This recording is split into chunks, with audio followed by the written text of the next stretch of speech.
Welcome to another edition of Grace Under Pressure, where my guest today is Emily Falvey. I will tell you all about Emily in just a moment. Grace Under Pressure is that show that covers the soft stuff, which we often dismiss. It's the caring, the commitment, the courage we exert for others to make ourselves a better world. And when you do it from a leadership perspective, you do it to bring people for common cause and for common good.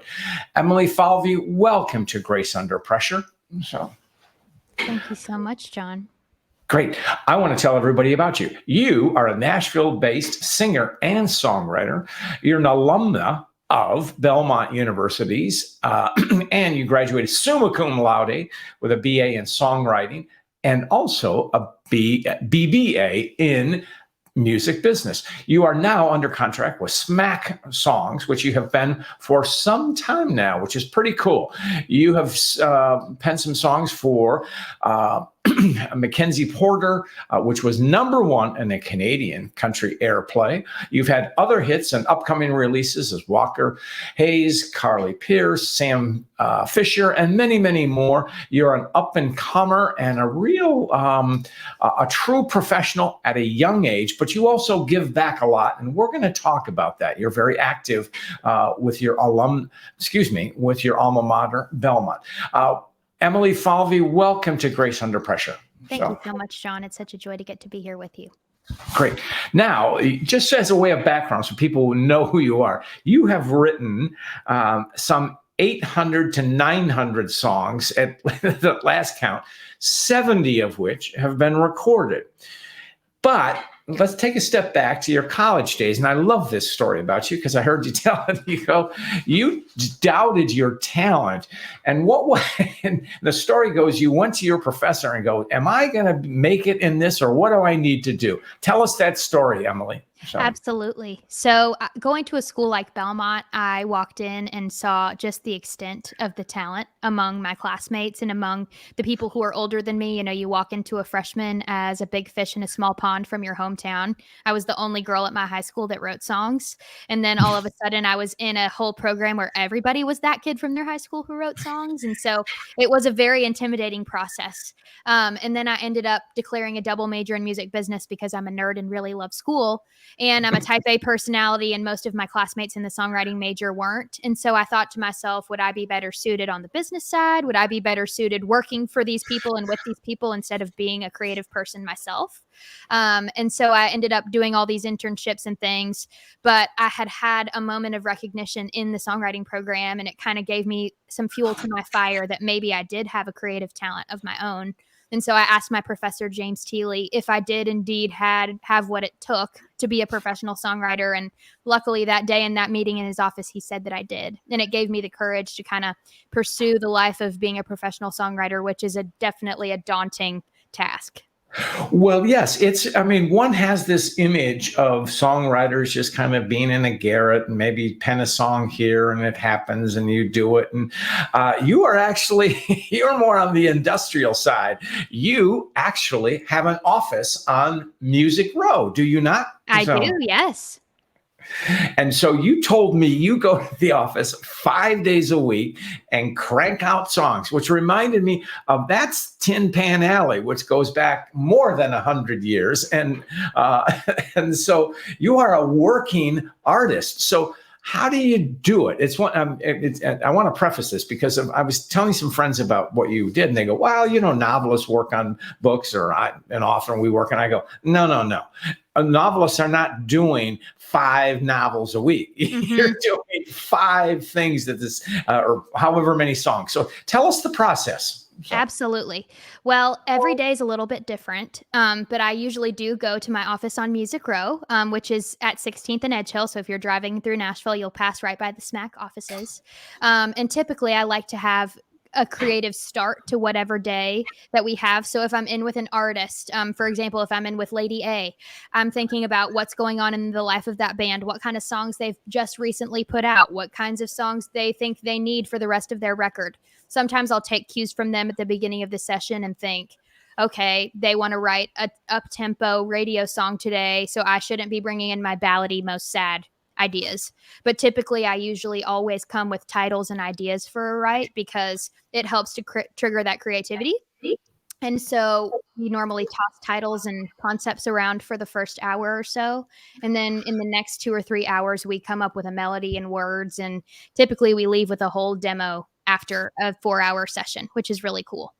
That is fantastic. I love it. So, as you know, music is an avocation with me, and I'm very much of an amateur, accent on amateur, and I love to improvise. And I often think of you because I get stuck doing stuff, and I go, "How the heck does Emily do this?"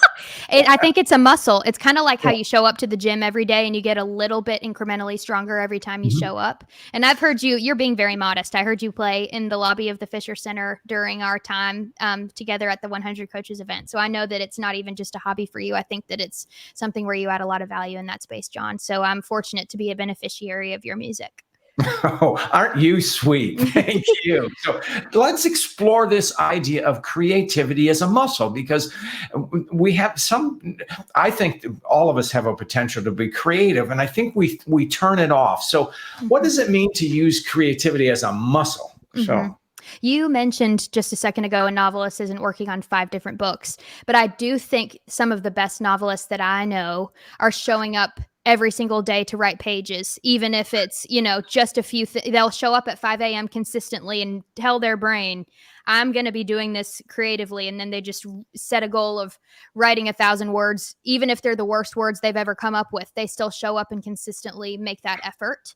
And one of my favorite authors, her name's Glennon Doyle, and she was in the process of raising 3 children, and she just started waking up at 5 o'clock in the morning to write a blog, which then ultimately turned into her novels. And she just showed up for herself. And I think that's what creativity as a muscle is every day at 11 a.m. I know I have a writing appointment and I'm going to have to show up and bring my A game to that. So I usually prepare in advance and try to create the best pathway for creativity to show up as possible. We're all kind of at the mercy of that divine inspiration. A lot of my hit songwriter friends talk about when God walks into the room and when there's a divine element that walks in that none of us humans can really understand or control. But I think showing up as consistently as possible will allow for that divine inspiration to show up. Well, I'm glad you mentioned it, because it is attentiveness, and it certainly with novelists or long form writers, it's day after day after day, and and you alluded to it. It's like going to the gym. It's exercise, and I think, and I'm glad you mentioned inspiration, because who knows where it comes from, but inspiration isn't going to happen unless you are focused. Is that your experience? I agree. Emily? Yes. I think I have a writer friend of mine named Tommy Lee James, and he's had hits across decades. He's a really incredible songwriter, and he shows up usually an hour before everybody else gets there, or he does the preparation at his house where he brainstorms ideas, and he continues to show that attention to detail and comes prepared to every session. And I think there's a reason why he's had 20 #1 hits. I think that sometimes just having that attentiveness and being present and allowing that, yourself to show up, that's when, the real magic starts to happen. Let's take a step back here, because you are a songwriter under contract, and so you are writing at this point for others. So are you, I used to be a speechwriter early in my career. So my words were the words of whoever was delivering the presentation. So I was emulating them. Is that what songwriting is for you, Emily? Exactly. Most days I'm in with an artist, so I'm helping them write their stories for their record. Some days I'm in with other songwriters, and we're just writing for what's called pitch. So writing songs that anybody could record, and just kind of writing in a wide, not that specific lane. And sometimes I'll sing the demo in that case and kind of can put my own artistry and flair on things. But for the most part, I'm spending all of my days helping artists to articulate their stories. Right. Now, that's one thing. You are a singer, and I have heard you sing, and you have a lovely voice. Thank you. But you've made a choice. You don't want to ride in a bus for 360 days a year. Is that correct? Correct. It's a really rigorous lifestyle, and I decided one day I want to raise a family and have a whole life outside of music. And as an artist, that isn't really as much of a possibility. Right. So you're very comfortable just going to the office every day. I like that. In my type A personality, I love a routine. I love a schedule. And songwriting, I am able to be creative in my job, but I still have that consistency of a 9 to 5 like any other office job. That's great. Now, you said something that I have never heard an artist or certainly a musician say. I'm a nerd. So what does the nerd part of Emily contribute to the creative process? So Absolutely. Well, I'm a voracious reader, and I think that's really important to being a writer of any kind, but a songwriter especially, because we're always pouring out from our creative well, and if we're not refilling it with other creative mediums, we're going to be pouring from an empty cup.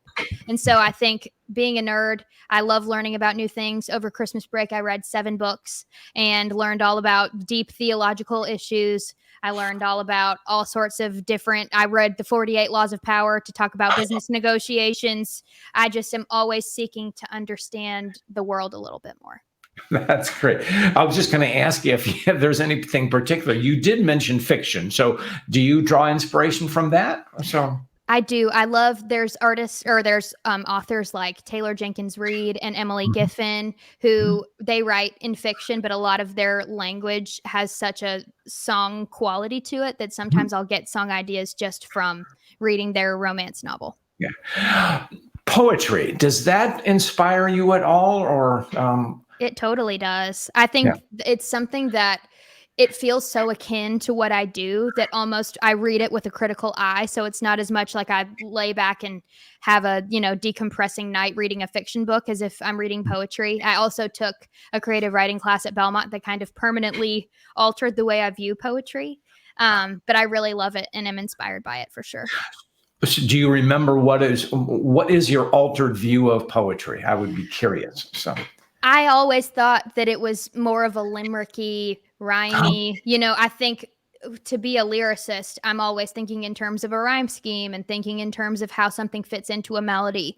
And I had a professor named Gary McDowell, who he's a very accomplished poet in his own right. And he talked all about how songwriters are sometimes the worst poets because we're always thinking in terms of things rhyming and being tied up in a bow. And that's not necessarily what the art form is. No, that's true. So true. And much of the poetry I like has meter to it, but it doesn't necessarily have rhyme. And I'm someone, as you know, I experiment with poetry and I can't rhyme 2 words together. So, but I think I have something to say occasionally. So now we talked about the literary influence. I knew the word. What about music? What influences? What do you listen for in music? So Absolutely. Well, I was very fortunate to grow up. My dad is a drummer, so I had kind of exposure to music from a very early age. He played Carole King and the Beach Boys, and I was really exposed to awesome music from a young age. So that is early influences for me. In my junior high years, Taylor Swift came on the scene, and that was a really big, I think for a lot of people my age, Taylor Swift is a huge influence and reason why we moved to Nashville. So I feel fortunate to be a disciple of her. And then today I have a lot of role models that are female songwriters in Nashville, like Hillary Lindsay and Nicole Gallion and Sasha Sloan. And those people have just added value to the Nashville music scene by putting their own unique fingerprint on the lyric and melody of country music. So I definitely pull inspiration from a lot of places. Do you listen to what I would say traditional country music, such as June Carter or even Johnny Cash or further back? Does that have echoes to you, Emily? For sure. I think that country music music in general is all about lineage, but I think that heritage plays such an important part in our genre today. I think there's such a reverence in Nashville for what's come before us. I read a book recently called The Song Factory, and it talked all about in popular music and pop music, the lineage that comes from Sweden and how it affects our music currently. So there was Dennis Pop, who was a legend in Sweden, who mentored Max Martin, who's hailed as the greatest songwriter of all time, who then mentored Dr. Luke, who you might be familiar with because of his big old conflict with Kesha. Then Dr. Luke mentored Benny Blanco, who's one of the biggest producers of the current day. And then Benny Blanco mentored a guy named Blake Slatkin, who's my age, and he's had his first big couple hits in the past couple of years. And it's just like everything kind of traces back to that lineage. And the same thing can be said for country music. I think that the Michael Hardys and the Luke Bryans of today have a lot to owe to people like Johnny Cash. That's wonderful, and I like that and I do sense that I don't know the Nashville scene very well, but I do sense that appreciation of what came before, and it's the traditional thing. It's three chords and the truth. What does that mean to you, Emily? So. Absolutely. I think to me, three chords kind of implies that it's somewhat simple. I think a lot of people who are familiar with jazz or other types of music may listen to the chord structures in country and think it's somewhat simplistic. But I think it's honestly more palatable. If you listen to a Taylor Swift song, a lot of times the chord structure isn't very complicated, but it's very accessible to any kind of listener. And the truth, I think country music is famous for cheating songs and drinking songs and all sorts of things. So I think that we're not afraid to go there in the subject matter. And so I really value just the authentic storytelling, and that's evolved over time and as society has grown and changed. But I do think that my goal every day is to tell an authentic story with the artist or the writers that I'm in the room with. Very true, and I'm thinking of the Loretta Lynn, who's sang a song about I think it's called The Pill or Being on the Pill. Yes, and then that wasn't sure that it would even get airplay, and this was 60 years ago, whatever, and it did, and it was a hit. And the same thing with Tammy Wynette singing about divorce and things like that. And but now country has evolved so well beyond that. Absolutely. So. The Loretta Lynn, The Pill song really made a big resurgence during the Roe stuff this past year. And so it's also cool to see how stories that were told 60 years ago can still be relevant in the present day, and how sometimes songs have a life that long outlives the singer themselves. And I think that's really powerful. Indeed it is. So now you are very active in your alma mater, and I know there's two things that I know of you're active. One is mental health and another one is education. So how did you come to the mental health issue, Emily? So it's a very funny story. I actually am in a book club. I don't think I've ever heard that preface to the mental health issue, but bless you. Yes. Well, as someone who's a big advocate for it, from a baseline, I just love it. And I'm so grateful to get to be connected to the mental health initiative. But I was connected through a book club with a dear friend of mine named Lauren Conklin Johnson. And she's an incredible composer. And she is currently in Los Angeles out living her dream, but she's a dear friend of mine. And we were talking about, she has a dear friend who went through a really hard experience of needing long-term mental health treatment. And she kept having, inpatient stays that would be a couple of days long, but it wasn't the support that she needed for what she was going through. And a long-term mental health care facility, there aren't many like them yet, and they're very, very expensive. It's like going to a rehabilitation facility, but even more expensive. And so for a musician like myself, something like that wouldn't necessarily be very accessible cost-wise. And so I'm now currently serving on the board of the Mental Health Initiative to hopefully start to do fundraising and create more long-term accessibility for people who have mental health disorders and help them get the long-term care that they need. Well, that's such a good thing that you're doing, because mental health is the same. Mental health is health, and by putting it in mental before it, sometimes too often is stigmatized. I think your participation as a young person and in using the arts to do that helps destigmatize it. So that is wonderful effort that you do. Now, talk about the kid side or the songwriting that you work with. What does that how did you get involved in it, and what does it mean to you? So yes, absolutely. So I have a friend named Roxy King, and she is a publisher at Universal Music in Nashville. She's an incredible champion of songs and songwriters, and I've known her for a lot of years just through our dealings in the music business. And she started a company with her partner, Alex Goodman, which is all about, it was basically invented in the Zoom era because during COVID, music teachers were having a really hard time finding curriculum curriculum that was not in person. The recorder can only go but so far on Zoom.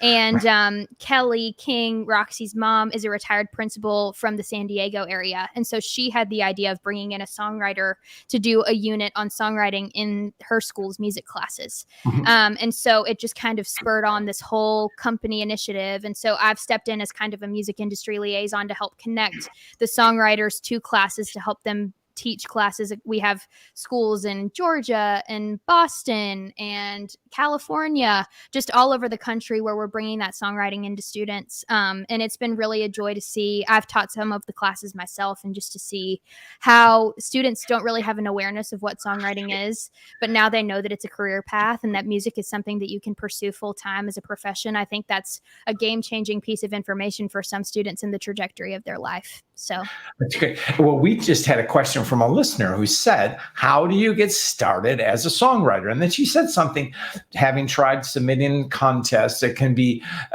nothing happens and it's costly. So what advice do you have for an aspirant songwriter, Emily? Absolutely. I actually started a company over Christmas break with this exact thing in mind, John. It's been very funny. I went to Belmont, and so I have a whole network of people who are going to Belmont who hear about my story, because I'm kind of one of the success stories of Belmont songwriting, and so the professors talk a lot about me. So I get a lot of DMs with that exact information. How do you get your start? How do you get a publishing deal? And so I started a resource on Instagram called Cuppa with Emily Falvey. So it's kind of like a cup of coffee or tea, because I would spend every morning having a cup of coffee with an aspiring songwriter or music publisher or whoever. And so it's kind of, I have a bunch of Instagram graphics about just helpful information about how to get going, how to meet your writing tribe, how to get connected to publishers, all that kind of stuff. And there's a ton of resources available at the link over there, but I actually have a whole resource that I've started to dedicate just to that specific question. Well, please share. I will put this in the notes. I want to put a URL where it's simpler for people. So absolutely. Do you know do you have it off the top of your head? Do you know what that URL is? So it'll be Instagram.com/Cuppa, Cuppa, and then the letter W, EmilYFalvey, my last name. So Perfect. Cuppa with Emily Falvey. I will put that in the notes. Wonderful. You are really helping people. Now, let's be honest.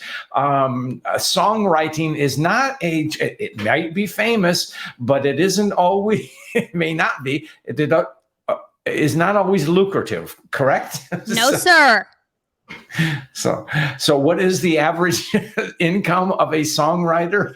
Yes. So this is what James Teeley, my professor, said on the first day of Songwriting 1 and really freaked all of us out. He said the average income for a songwriter is $4,000.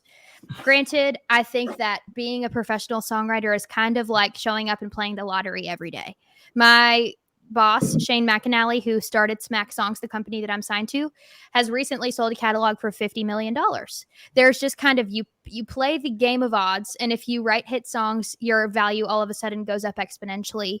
But the barriers to entry to get a publishing deal and then to operate on the professional level can be so hard and strenuous that, it's statistically easier to be in the NFL than it is to be a signed songwriter in Nashville. So and that ain't easy to get to the NFL. That's pretty extraordinary. So okay, that gives us a question. So you, at last count, you had written 800, 900 songs, a tenth of which, perhaps less, had been recorded. How do you deal with, quote, rejection? So I think rejection is a constant in any creative profession. So learning to take it in stride is a big thing for me. I also have a lot of faith and a resounding belief that everything's going to work out in the end. And the doors that are shut to me aren't the doors that I was meant to walk through anyways. And so I've learned that sometimes rejection can be a propeller forward. And when somebody underestimates me, which happens often, I think as a 26-year-old woman, sometimes I'm just walking into situations where I'm the youngest in the room by 20 years. And I have to show up and do my job and prove my worth. And I think if somebody tells me no or underestimates me, it usually is fuel to my fire to keep going and prove them wrong. That's great. So now let me just twist that. Has it ever has a song been rejected and then later and you're disappointed, but later you go, that's good. I'm glad it was. So tell us about that. So. All the time. My song Seeing Other People, which is my most successful song to date, was on hold with 2 other artists before MacKenzie recorded it. And if either of those artists had recorded it, who's to say it would have been a radio single? You know, I think sometimes having a deep cut on an artist isn't nearly as financially profitable as having a single on the radio. So I think ultimately, if those people had just put that song on their record, it would have lived a smaller life. And so I can see how sometimes songs find their way. And I truly believe they always find the artist that they were meant to be with. That's great. So what is the advice that you give to emerging songwriters when they talk about, geez, Emily, I really like this song and I put my heart and soul into this and they kind of whine and this is real special. What do you tell them? Absolutely. Well, I had a mentor in college and her name is Emily Weisband, and she's a Grammy-winning songwriter and a really incredible Belmont alum. She won a Grammy when she was 23, and then that same semester was mentoring me at Belmont. So I feel really fortunate to know her. And she talked all about how her publisher, Rusty Gaston, who he now runs Sony Publishing here in Nashville, which is the biggest publishing company in Nashville. Rusty, her publisher, said, there will always be another song. Don't be so precious with one song that you miss the hundreds of others that are down the road. So I think looking at songwriting as you're planting seeds has really helped me, because now I have a catalog of 800 to 900 songs, and a song I wrote 4 years ago just came out last week. And it's sometimes things find a life exactly when they're meant to and on the timeline that they're supposed to. I think if a song is meant to get you a publishing deal, it'll start to turn the heads when it's supposed to. If an artist is supposed to record a song, they'll do it in their timing. That makes sense. And so I believe just look at a song like a seed, and it'll grow if it's meant to, and it won't if it's not. Okay. You know, I have to note, I've done a lot of these interviews. I think you're my 202nd guest here. No one has dropped as many names as you have. And I'm not saying that you are a name dropper in a negative way. You call other people out who've helped you. So you are a very kind and gracious person. So thank you, John. I think it's an abundance versus a scarcity mindset thing. I don't know if you've done much study on that, but I feel like to be generous with your connections and with your network, that's half the battle in my industry, is just relationships. And so I would be remiss if I didn't honor the people who have helped get me to where I am. And it's a perfect lead into, I'm going to ask you, as I ask every guest, a story about grace. What's the story you would like to share with us, Emily? Yes, I had an incredibly hard professional situation that I went through last year. And I feel really grateful. I read Grace Notes, your book, over morning coffee this past week. And I really felt just grace wash over me, even just considering the situation that I've just been through. It was a really tough legal battle, horrible, ugly business things went awry. And in a way I never could have imagined, especially my naive 20-something self believes the best in everybody. And I saw a negative side of somebody that I never expected to. And just in recent months, I've had a big amount of redemption with that story. And I've seen some factors that I wasn't aware of, that really helped bring light to the situation and why this person acted the way that they did. And I think it made me realize that no situation, even if it seems broken beyond repair, is past the point of redemption. And I think that none of us are too broken to be healed. And I think that that's something to carry with me in my professional endeavors, is that, I think that there's grace everywhere if we look for it. And I truly believe no human is perfect, but that opportunity to show up with new mercies every day is present to all of us if we choose to see that. So anyway, that's my story of grace.